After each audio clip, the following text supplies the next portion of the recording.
lo que yo voy a hacer hoy es, primero, a leer una ponencia breve que está titulada por una lectura crítica y una escritura creativa.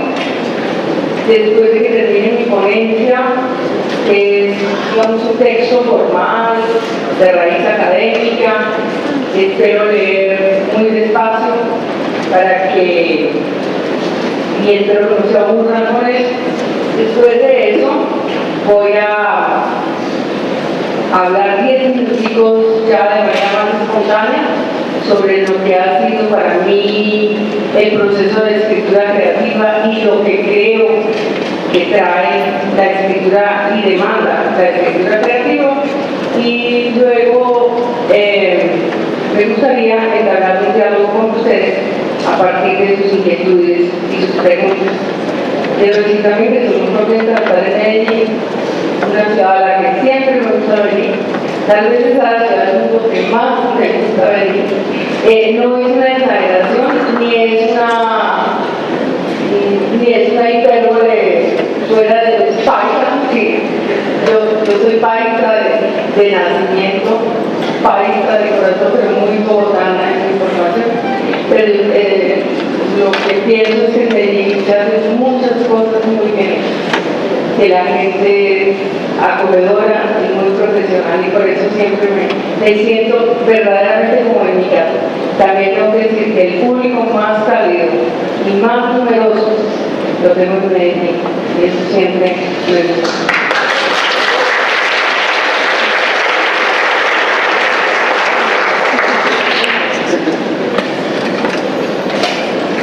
En su cuento La Biblioteca de Babel, Jorge Luis Borges narra con luminosa ironía que un bibliotecario de genio descubrió la ley fundamental de la biblioteca, que todos los libros, por diversos que sean, constan de elementos iguales: el espacio, el punto, la coma, las 22 letras del alfabeto.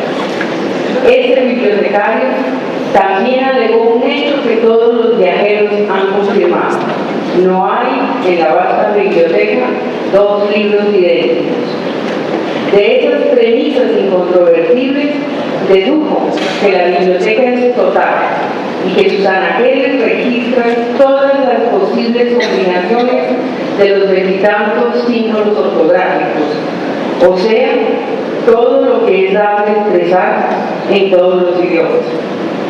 Estas palabras de Borges nos permiten aproximarnos desde la ficción y alejándonos por un momento del discurso aleccionador sobre la necesidad de leer, a una reflexión sobre la escritura y su complemento, la lectura, pues como el mismo autor ha dicho en alguna otra parte, un libro solo existe cuando un lector lo abre y hace suyo su texto. Los postulados de la Biblioteca de Babel nos vuelven a hacer pensar en muchas cosas. En el hecho maravilloso de que la humanidad, soñando con abarcar y comprender la realidad, haya inventado la escritura. En lo asombroso que resulta que el hombre pretenda que esa realidad, con todos sus matices, puede ser nombrada con solo 25 símbolos ortográficos, y estos nos alcancen incluso para escribir, como dijo Borges con extraordinario humor, la historia minuciosa del porvenir o las autobiografías de los arcángeles. Y finalmente nos hacen pensar en que el ejercicio de nombrar e interpretar se ha ido ampliando de tal manera que ha dado pie a un universo paralelo, el que Borges llamó Clon, Bar, Orges, Tertius, un universo de signos que la imprenta puso al alcance de la mayoría de los hombres y que hoy resulta inabarcable para cualquier ser humano. En efecto, cualquier lector que entre a una biblioteca o a una librería puede experimentar la sensación de vértigo que nace de la rotunda constatación de que en una vida no alcanzamos a leer sino un número muy limitado de libros. Según los cálculos, si una persona leyera un libro por semana durante 60 años, alcanzaría la cifra irrisoria de 3.120 libros, un número que perfectamente puede tener la biblioteca de una academia.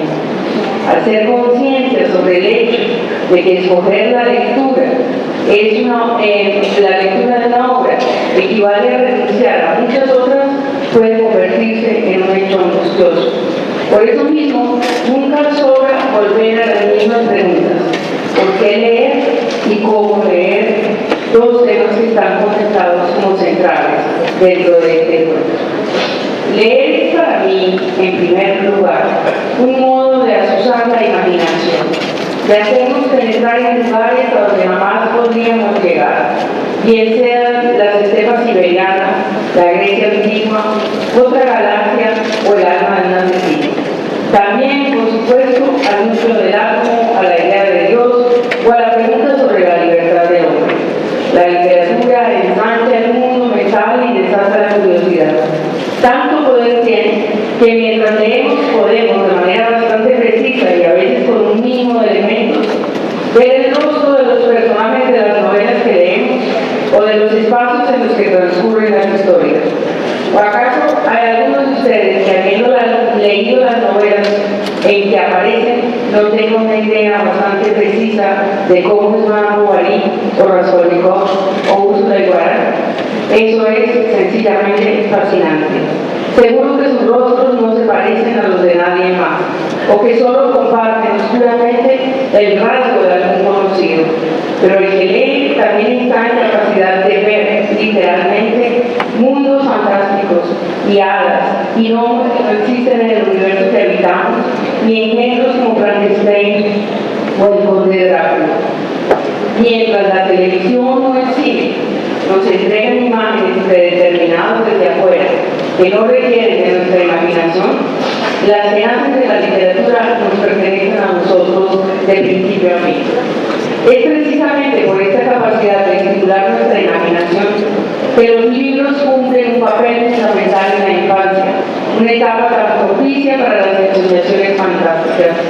Mientras una parte de la educación se esmera por desarrollar la capacidad de raciocinio de los niños y hace énfasis en la razón como un camino seguro de conocimiento, la literatura se encarga, o debería encargarse, de explotar su libertad imaginativa, esa que los separa de manera tan tajante de los adultos y que la misma educación, paradójicamente, les va a hacer perder a tantos por el camino. La literatura, en cierta forma, prolonga nuestra infancia. Nos enseña que la realidad no termina donde las versiones pedestres de ella lo predican y nos da la medida del poder imaginativo de nuestra mente. Y como se sabe, solo el que imagina puede crear, ya sea arte, ciencia, técnica o cualquier otra cosa. Creo que una de las maneras más seductoras de formar lectores es leyéndoles obras literarias en voz alta, como tan maravillosamente lo muestra Daniel Pennac en ese libro titulado Como una novela. Leer en voz alta a los niños, a los adolescentes, nos devuelve los orígenes de la literatura, a los aedas y los juglares que iban de sitio en sitio cautivando con sus relatos y a los narradores que congregaban a sus oyentes alrededor del fuego para contarles tenebrosas historias sobre los personajes fantásticos que habitaban los bosques y las montañas a las que les temían. Leer en voz alta es también un rito, un acto de comunicación colectiva cuyas resonancias son distintas a la de la lectura individual.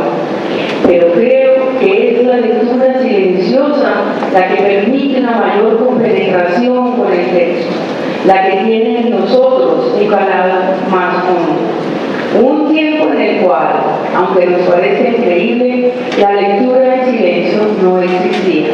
Alberto Manguel nos cuenta en este bello libro titulado Una historia de la lectura que las palabras escritas desde los tiempos de las primeras tablillas sumerias estaban destinadas a pronunciarse en voz alta, puesto que los signos llevaban implícitos, como si se tratara de su alma, sus propios sonidos.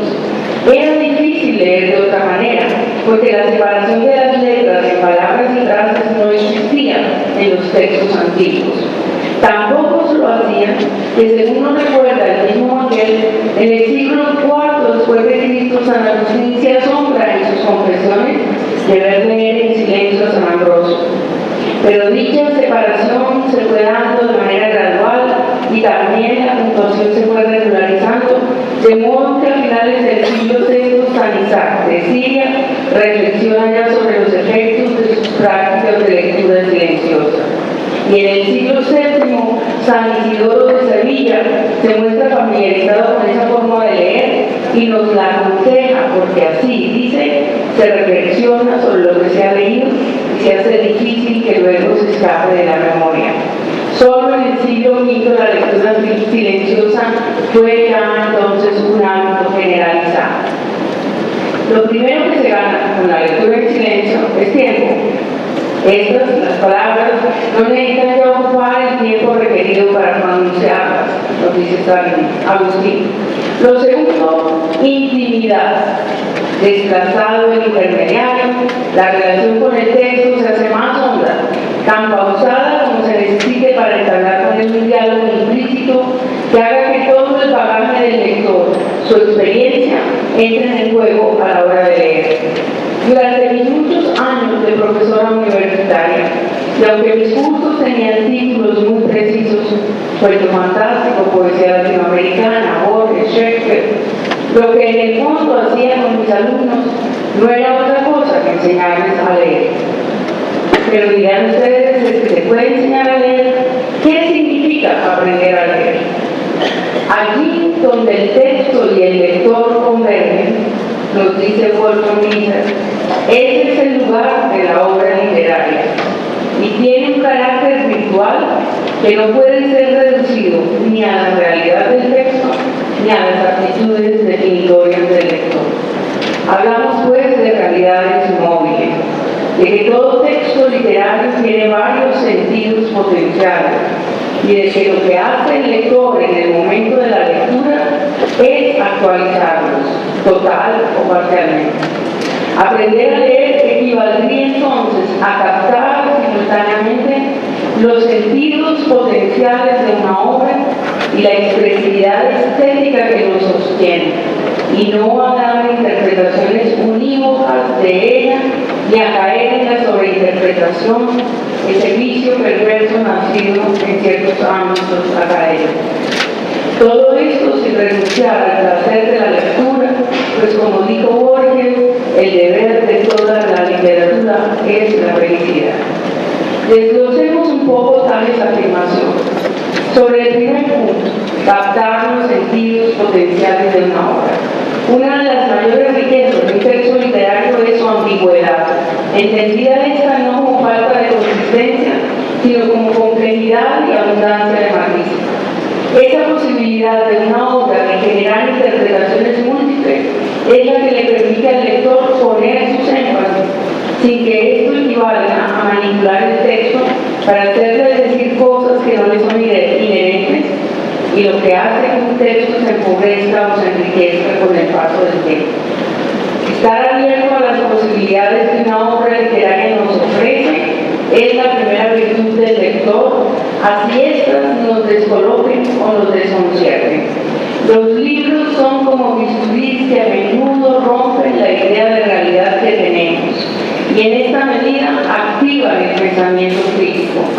No es buena pues ni la reverencia sagrada al texto escrito, uno de los fetiches de nuestra civilización, ni por el contrario la visión fanática que solo acepta lo ya conocido o lo previsible. La literatura tiene, entre otras funciones, romper paradigmas e incomodar. Y aquí bien vale mencionar el problema de lo formal. No olvidemos que la literatura se mueve en una permanente oscilación entre tradición y renovación, y que su camino se forma a partir de la ruptura. Una visión demasiado conservadora o una lectura perezosa nos pueden volver refractarios a lo novedoso y dejarnos estancados en el pasado. A propósito de la relación entre lo formal y los contenidos, habría que recordar entonces las palabras de Susan Sontag. La obra de arte, considerada simplemente como eso, como una obra de arte, es una experiencia y no una afirmación o la respuesta a una pregunta.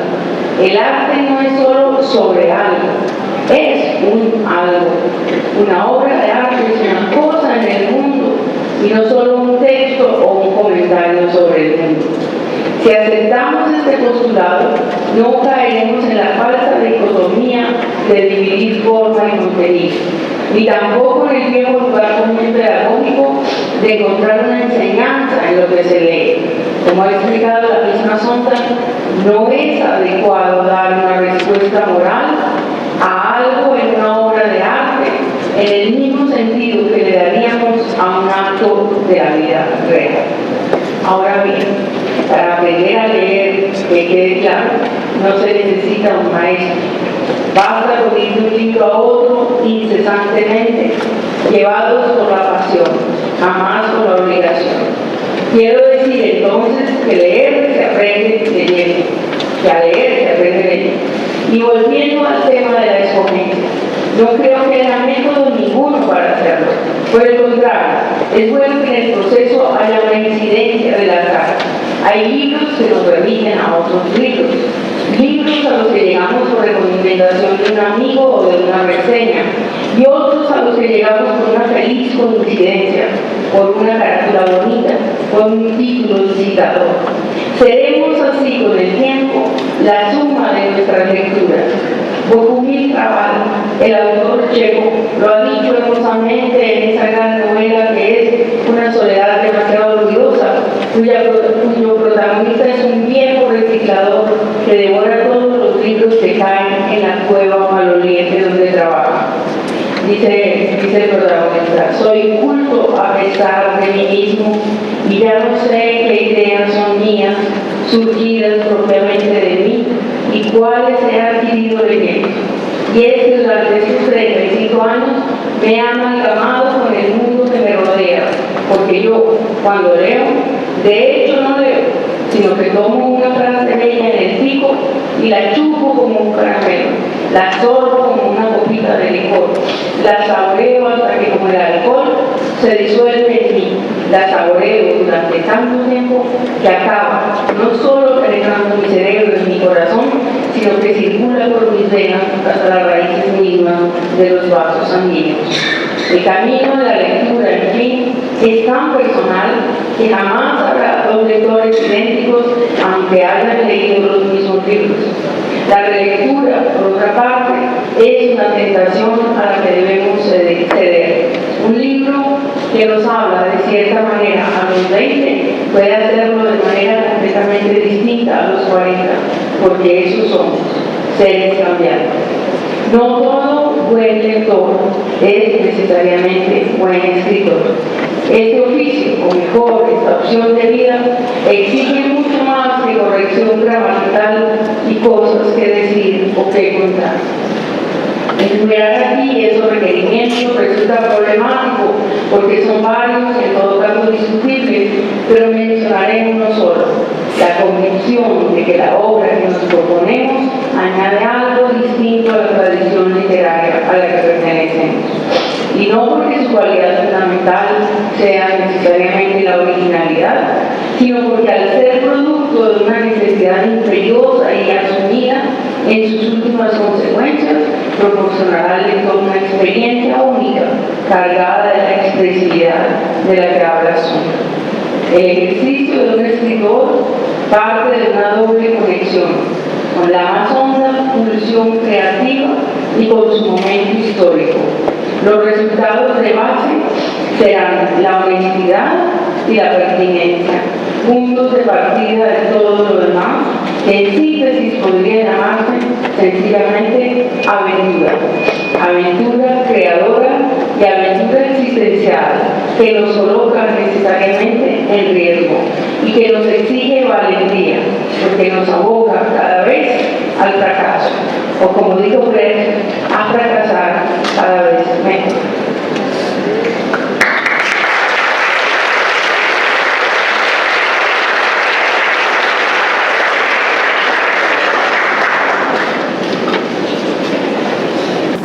Como ustedes saben, yo nací en un pueblito antioqueño, se llama Malpi, y allí viví los primeros 7 años.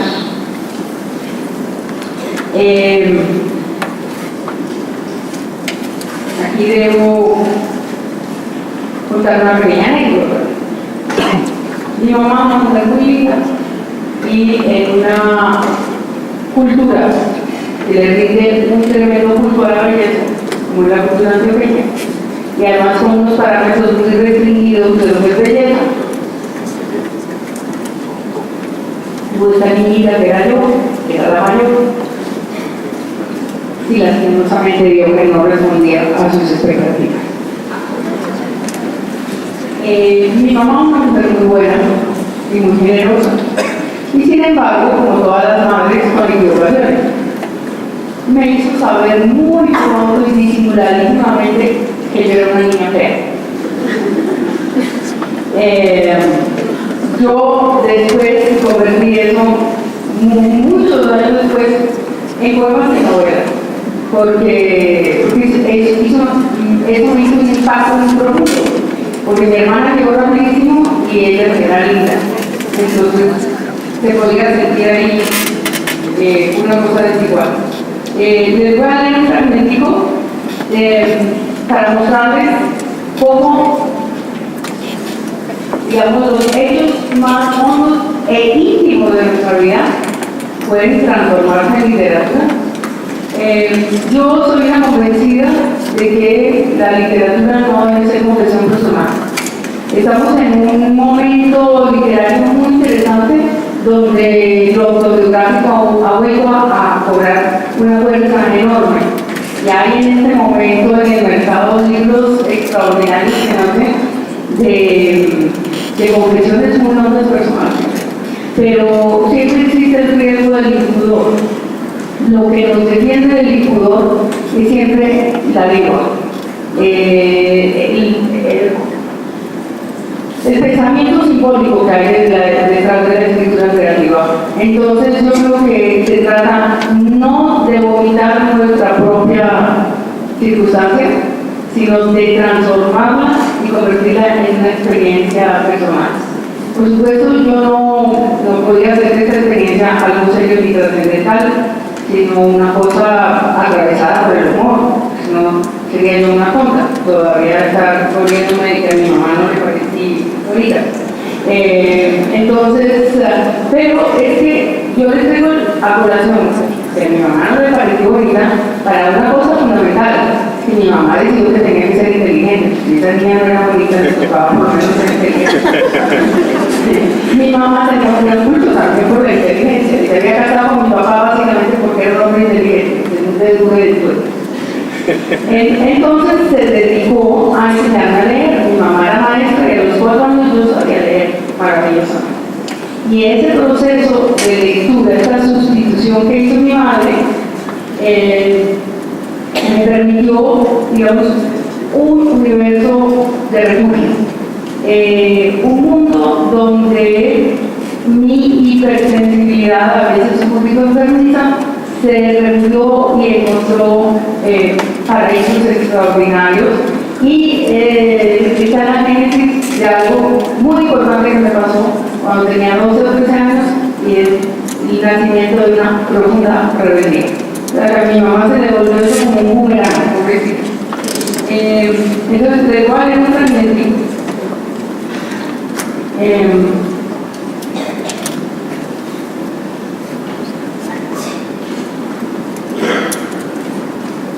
Mi madre se asustó al verme. Yo era la primogénita y ella había estado esperando un niño rosado, de ojos almibarados como los suyos y una cabeza perfecta, redonda y calva. La cabeza reciente fundamental en su juicio sobre la mayor o menor perfección del prójimo. La proporción, la forma y el vigor capilar eran definitivos. Lo que expulsó en cambio después de 24 amargas horas de dolores y jugos fue un ser repulsivo, de cabeza oblonga, que venía envuelto casi como un presagio atroz en una sustancia llamada meconio, que no es otra cosa, según definición del diccionario, que un excremento lectusco formado por mocos, líquidos y restos epiteliales. Mi madre me dio unos días de plazo para desamaratarme, desarrugarme, y entonces sí develar mi verdadero ser, acorde a su noción de belleza. Imposible que la genética le hubiera jugado esa broma cruel, ignorando las pestañas cerradas, la barbilla perfecta y la piel lechosa de ella misma, y de mis innumerables días y climas. Les diría paciencia, pensó, mientras se recuperaba de los malos tratos de la naturaleza. Aquel plazo silencioso que ella me había dado me empezó a tardar tanto que antes del año yo había perdido las esperanzas.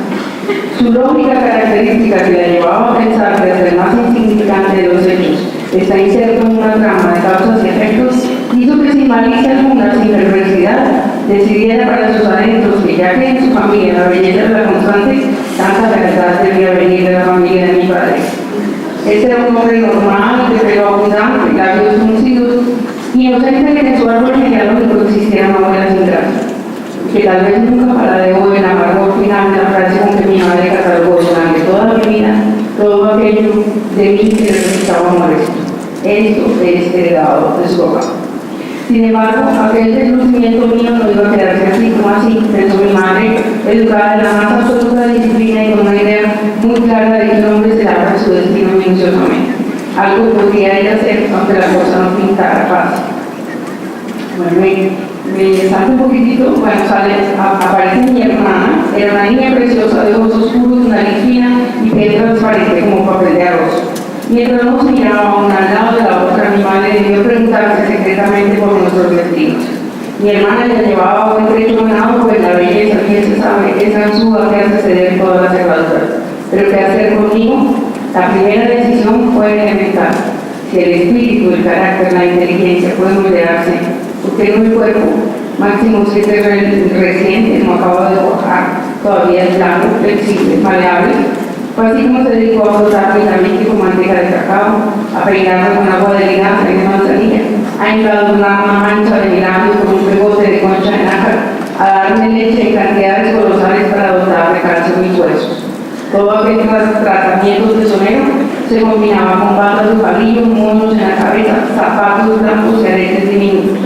Yo fui así altar, bote, pastel, objeto sagrado frente a que mi madre se doblegaba con reverencia mientras quitaba sus sales y sus bálsamos. Yo no sabía que detrás del rito se ocultaba una vocación de alquimista. Mucho tiempo después iba a enterarme de que el amor se manifiesta a veces con desesperación, egoísmo, tretas, trampas. Que el amor jamás es inocente. Bueno, yo escribí esta novela hace 3 o 4 años, o sea, ya una mujer casi vieja. ¿Sí?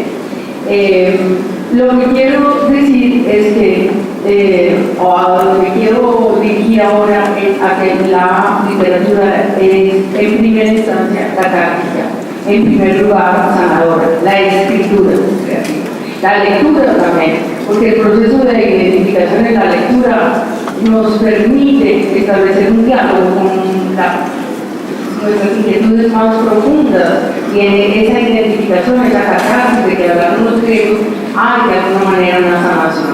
Pero esa sanación se hace mucho más profunda cuando uno logra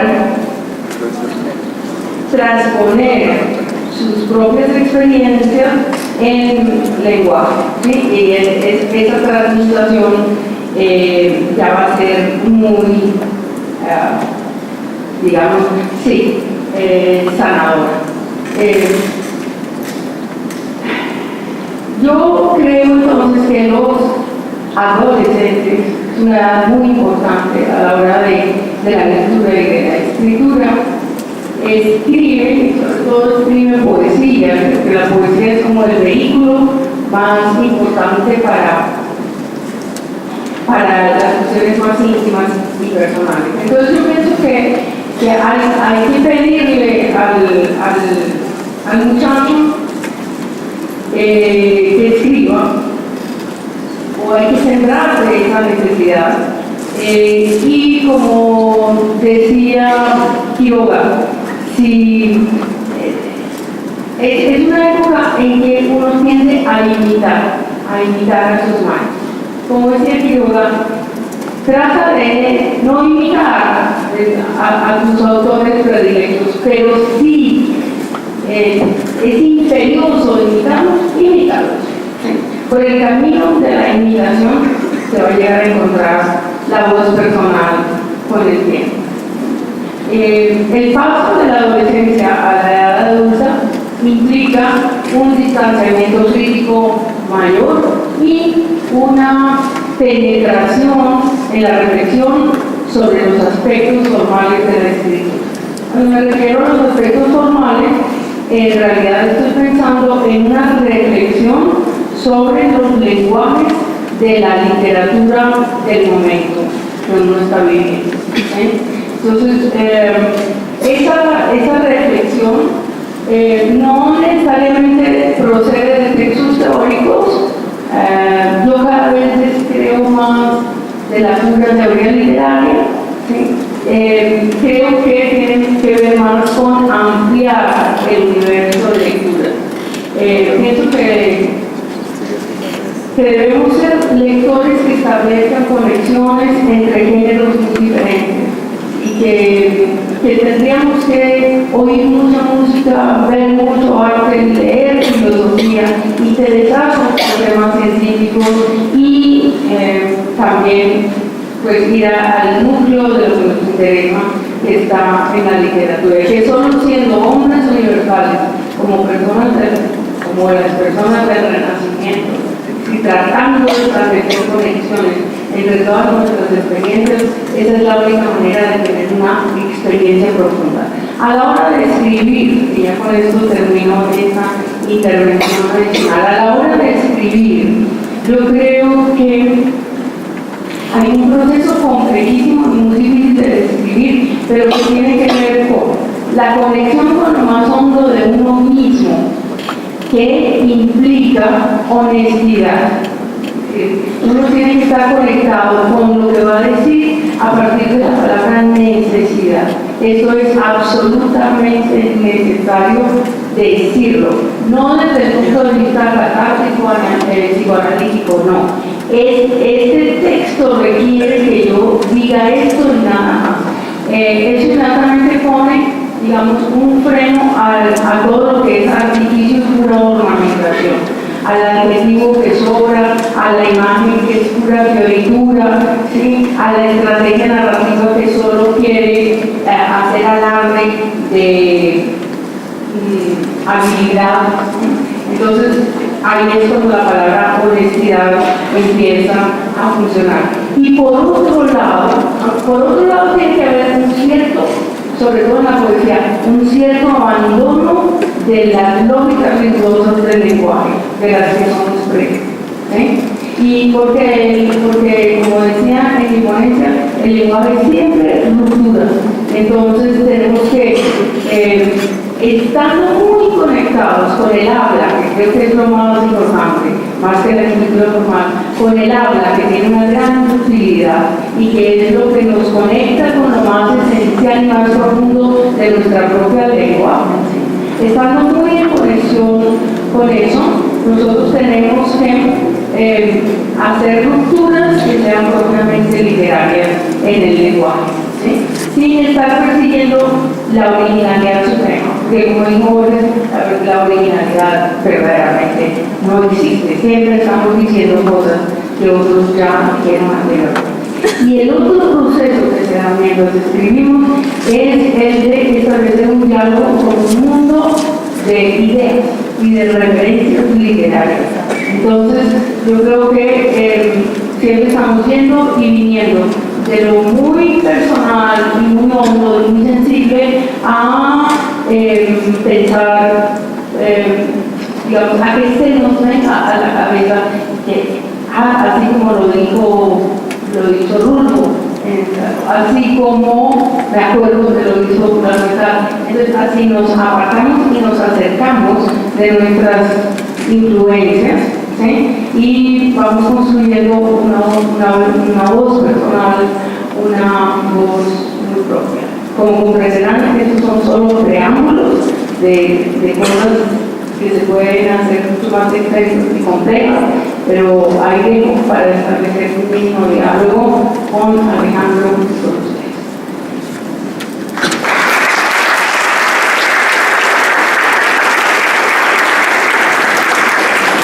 Bueno, una bella ponencia nos ofrece Piedad, lo que como una primera tarea que nos queda es tener la oportunidad de dejarnos tentar por esa leer, porque creo que uno puntos muy importantes para todo lo que hacemos en los clubes de lectura, en las tertulias literarias, en todo nuestro trabajo, en nuestra cotidianidad con la lectura y la escritura, pero creo que es un texto muy valioso para seguirlo trabajando. Dos elementos quiero resaltar de él para hacer una primera pregunta hacia.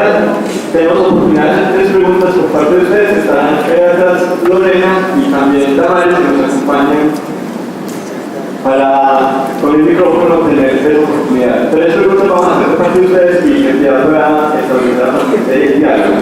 Las 2 cosas que quiero resaltar, una es el tema de la imaginación como potencia creadora, tanto de la lectura como hacia la escritura en un sentido. Y tratar también de romper el sentido común de la imaginación, de esa posibilidad de crear nuevas realidades.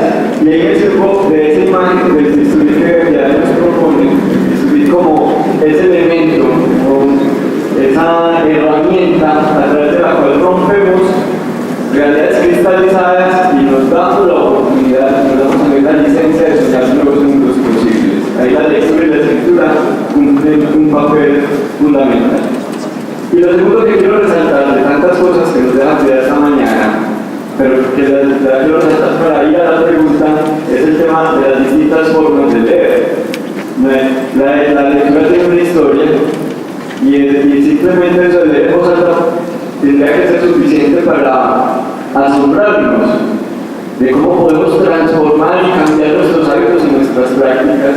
Y la pregunta en este sentido que da es: distintas formas generan distintos efectos. Avanzaste un poco en eso, no es lo mismo leer en voz alta, hay una mediación, hay una diferencia con los tiempos que leer de manera silenciosa, donde se generan otras posibilidades, la profundidad, la reflexión, la intimidad del lector en ese encuentro con el texto. Y la pregunta va en este sentido: en tu ponencia hay, siento, una inclinación hacia un enfoque un poco más objetivo de esa relación lectura-escritura, pero nosotros sí nos congrega un trabajo que es más del orden colectivo y del orden social en torno a estas prácticas. Entonces, si puedes ahondarnos un poco sobre esos distintos efectos, esas distintas posibilidades que tiene la lectura en comunidad, a partir de lo que nos has reflexionado. Esa es una primera pregunta que quiero dejarle a Piedad de Pince. Pide la palabra para hacer una pregunta. Les pido que seamos muy concisos en la forma de preguntar. ¿Quiénes más preguntas? 2 atrás y 3. Muy buenos días. Mi nombre es Vincent de la corporación. Tenía una pregunta o más bien una petición para vos, Piedad, agradeciéndote mucho tus palabras, para ver si podrías ahondar en esta relación que creo que estableces entre la originalidad y la subjetividad, dando estos elementos, pues, o repitiéndolos, y es que al principio vos pones el hecho de que utilizando 20 y tantos símbolos se puede crear un montón de cosas, y de hecho eso es lo que la humanidad ha realizado. Y también, pues, pensando eso con esta otra frase que nos arrojas, y es esto que yo he dicho, probablemente otros ya lo han dicho, pero entonces no lo han dicho seguramente de esa misma manera, es decir, el lenguaje y esos 20 y tantos símbolos posibilitan al sujeto para que haga otra cosa por completo diferente, que aunque vos decís, pues probablemente otro lo haya dicho, no lo ha dicho como yo lo he dicho. Entonces, por ahondar un poquito ahí. Gracias. Okay. Aquí tienen el micrófono y de atrás.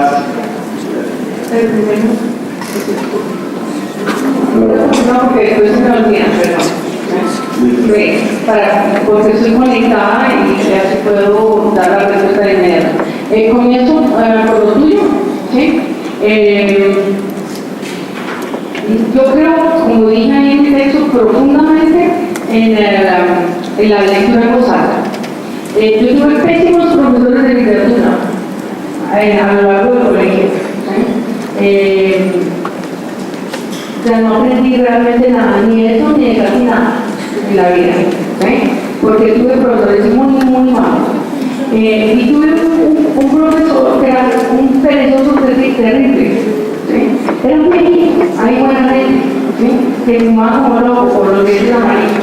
¿Sí? Y este señor llegaba y como no había preparado nada, leía, me ponía a mí a leer cosas, porque yo era una de las fanáticas de leer cosas, más porque era muy una niñita creída, ¿sí? Entonces me gustaba hacer las inspecciones de la voz y todo.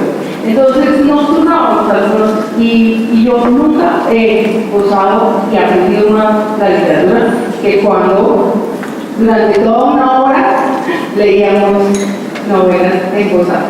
Me acuerdo que leíamos La Picaresca, leíamos las novelas ejemplares de Cervantes, estábamos como por allá en esa época, y esa fue la puerta de entrada para que yo me apasionara tremendamente por la literatura.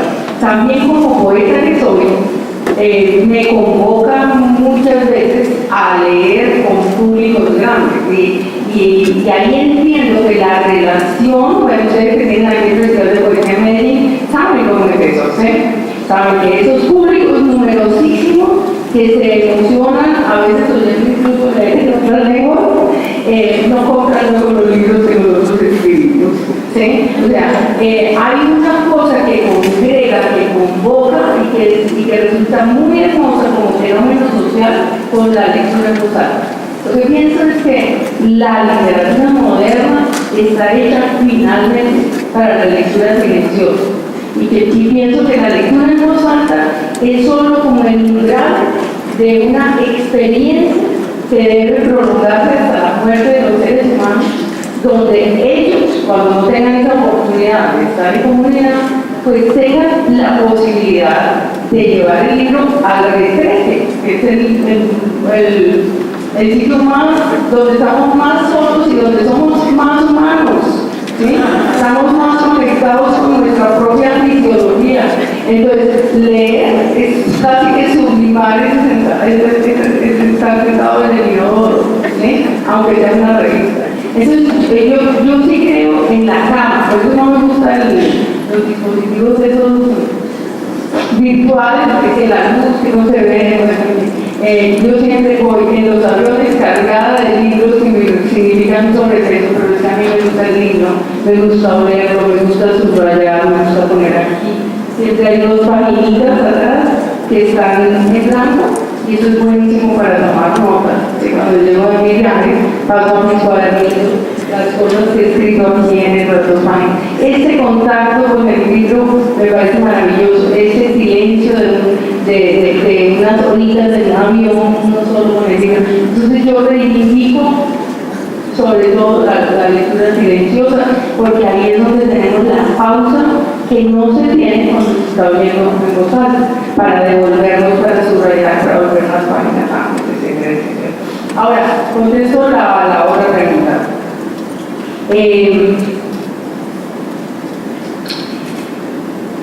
Esto sí que es una lucha tremenda que tiene un escritor siempre de, sabiendo todo lo que se ha escrito, o sea, no es no pararse al frente de una librería y ver todo lo que otros han hecho, ¿sí?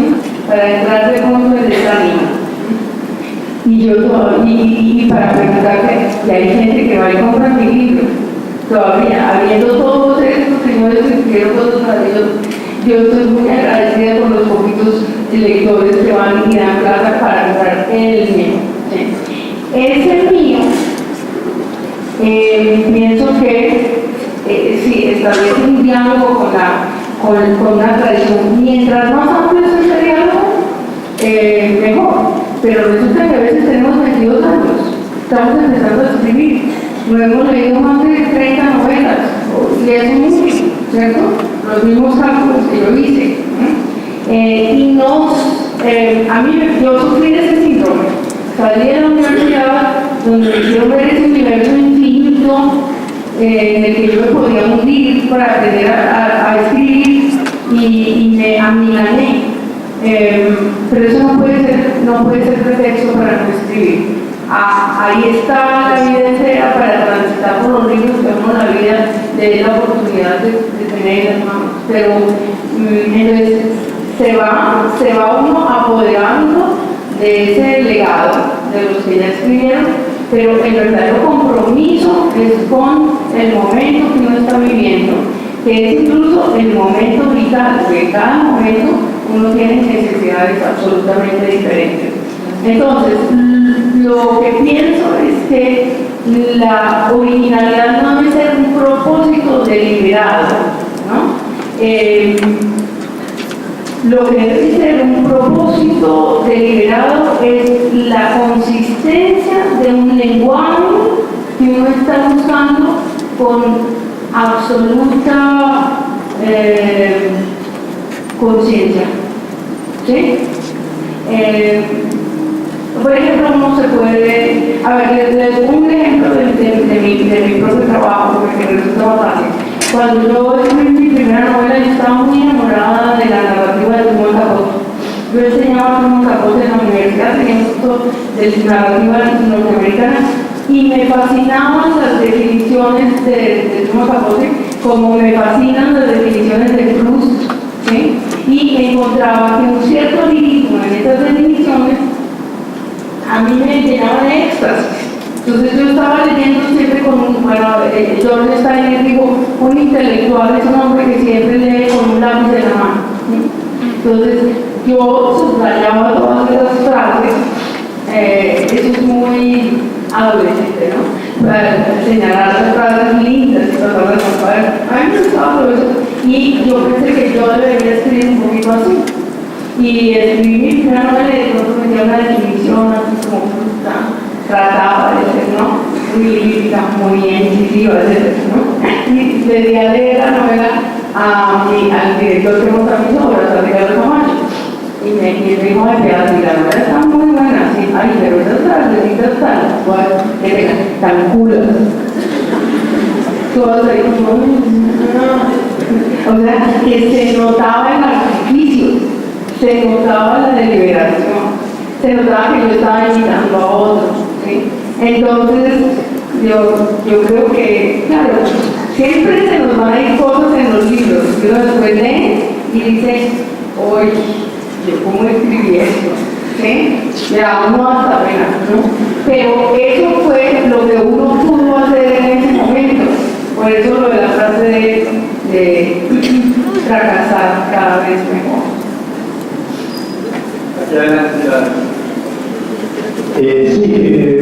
Me preocupa que la literatura converja a un mundo fantasioso cuando la realidad es otra. Es decir, nosotros como escritores queremos enviar al lector a un mundo inexistente o subjetivo y que, por el contrario, no aprovechemos la oportunidad de la escritura para tendenciosamente quizás llevar un objetivo más claro y como educar y a través, por ejemplo, de la corporación Zuleta, llevar como objetividad a un mundo determinado, a la realidad, y no al mundo oceánico pues, de sabiduría subjetiva. Quizás con esa lectura, con esa escritura creativa, llevemos al lector a una realidad más subjetiva, por decir algo, con datos reales en cuanto por decir algo, las guerras que actualmente suceden, la economía social, la economía política y todo lo que nos mueve. Con la lectura que nosotros estamos creando, lo estamos llevando al otro extremo y lo estamos alejando de una realidad. Esa es una inquietud pues, que yo tengo. Muchas gracias. Sí, a ver, es una inquietud válida, pero Y sería una respuesta muy compleja, muy larga, voy a tratar de sintetizar. Primero, yo pienso que la objetividad no existe. ¿Sí? La objetividad no existe. Nomás nos podemos a ver el conflicto de Israel y Palestina, ¿sí? Y puede haber 1000 versiones y 1000 interpretaciones de ese conflicto. Al ser una interpretación unívoca, sería una reducción de la realidad. Entonces, hay hechos, sí, hay cosas de facto, la muerte, el nacimiento, constataciones de cosas. La persona que está totalmente, digamos, interesada en dar una interpretación de la realidad con elementos reales, yo creo que más le vale dedicarse al ensayo, o dedicarse a que ni siquiera la filosofía es totalmente especulativa y a veces es juguetona y nos lleva al lenguaje simbólico. Los que tratan de dar interpretaciones objetivas de la realidad son los periódicos. Y yo creo que no hay nada que envejezca y más que un periódico. O sea, de hecho, al día siguiente ya podemos envolverlos aguacates en el periódico. Es necesario ese contacto con la realidad, pero la literatura trata de lenguaje simbólico, interpretación. Y para eso, desde que el hombre es hombre, se ingenió la imaginación. Entonces, fíjense ustedes que Caperucita Roja, ese cuento que les hemos contado a todos los niños, puede ser interpretado desde de las formas más sutiles. El lobo es un hombre. Lo que hay latente en el bosque es una agresión que puede ser sexual, ¿cierto? O sea, ese cuento inofensivo de niños que se asustan, ahí está la abuelita, la figura maternal, ¿no es cierto? La gran madre que es la abuelita. Y esta infancia, esta desprotección, ¿no? Yo no voy a decir que esos señores escribieron esos cuentos, no los escribieron, esos los imaginaron primero y los contaron en el fuego.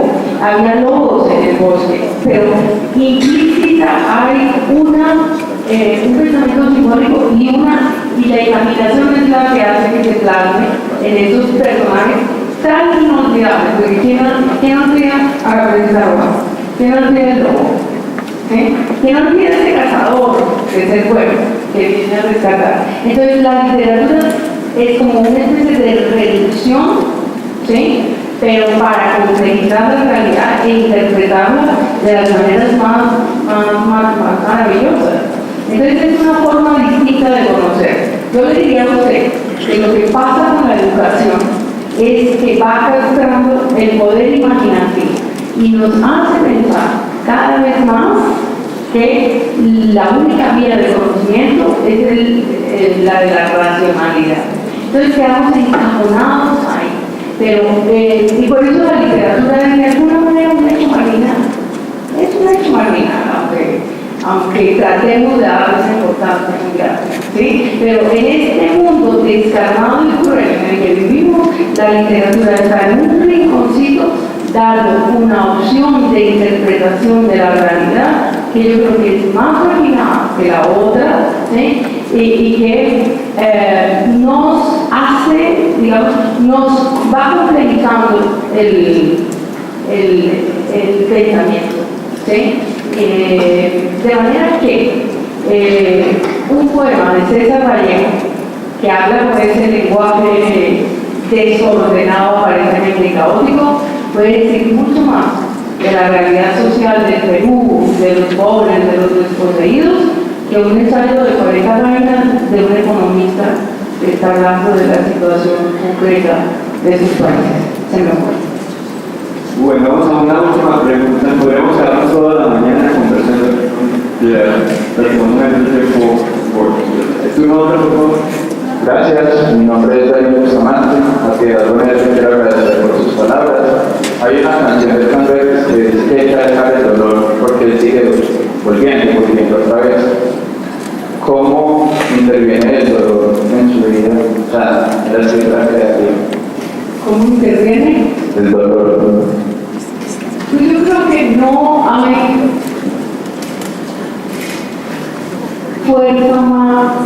fuerza creativa más poderosa que el dolor. Creo que no. ¿sí? Es que frente al dolor uno solo tiene dos alternativas: hundirse o sobrevivir a él. ¿Sí? Y se puede sobrevivir de muchas maneras. Yo no quiero ser uno de esos apóstoles que piensa que la literatura es para todo el mundo, la salida salvadora. Yo pienso que una señora que ha perdido a un hijo o a su marido puede hacer un hermoso jardín en su casa y todos los días ponerse en contacto con la naturaleza y ver cómo florece eso que ella sembró. Pero hay otra gente que encuentra en la lectura o en la escritura el bálsamo sanador. ¿Sí? Y yo creo que los grandes desamores, por ejemplo, han producido los más hermosos poemas. Este poeta nicaragüense, ¿cómo se llama? Sí, Ernesto Cardenal. Creo que es el que tiene una frase que dice, si estás muy enamorado, quieres escribir un poema, ve a tu casa y escribe un poema político. Ese es el pensamiento de algunos. Juan Manuel Roca trae siempre a colación esa frase. A mí no me parece, no estoy de acuerdo. A mí me parece maravilloso cuando esa persona que nos dio un golpe certero, llegar a la casa y escribir un poema, ¿no? Puede que nos haga un curso el primer día, pero es posible que tenga otras opciones, ¿sí? No creo que haya que enfriar el sentimiento para escribir. Yo creo que si somos personas maduras, digamos literariamente hablando, a instancias del dolor podemos escribir cosas muy hermosas. Y creo que de hecho eso es como la gran lección que nos da la literatura. Con lo cual no quiero decir que los sentimientos pues, de felicidad no produzcan también buena literatura. Pues si hacemos un balance, predomina el dolor. Pensemos en los grandes clásicos, ¿sí? Desde Shakespeare. El dolor está ahí, en el fondo de todas estas obras. El dolor y el descontento. Porque la literatura básicamente es un medio de expresar el abismo entre lo que queremos y lo que obtenemos. Yo creo que esa brecha que siempre estará insatisfecha en los seres humanos es la materia prima fundamental de la literatura, la insatisfacción.